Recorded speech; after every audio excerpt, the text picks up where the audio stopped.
CD number 4.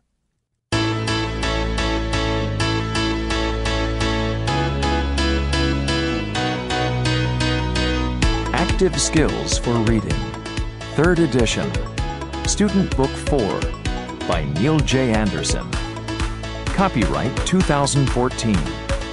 Published by National Geographic Learning. All rights reserved.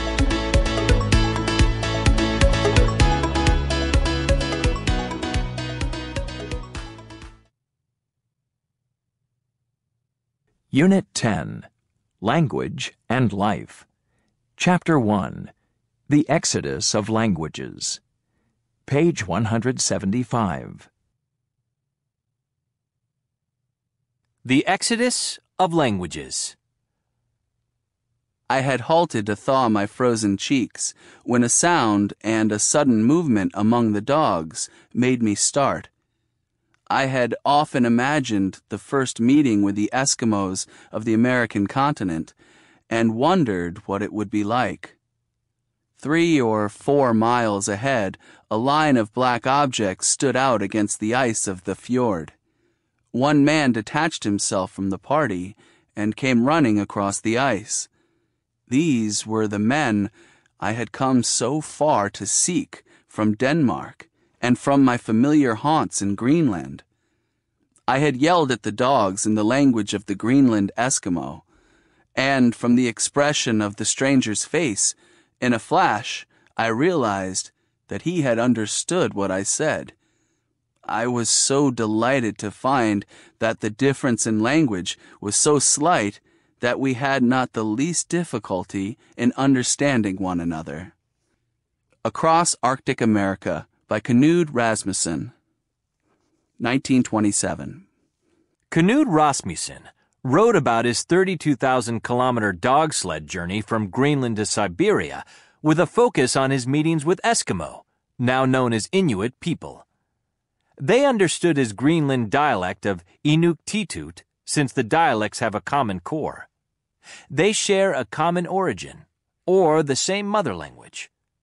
With migrating people, history shows a divergence of language, which contrasts with a converging trend that is endangering global linguistic diversity today. Languages worldwide are converging to a smaller number as languages like English swallow regional ones. The 3 largest languages of first language speakers are Mandarin Chinese, Spanish, and English. The value of dominant languages can be seen in its widespread use for business, politics, science, and popular culture.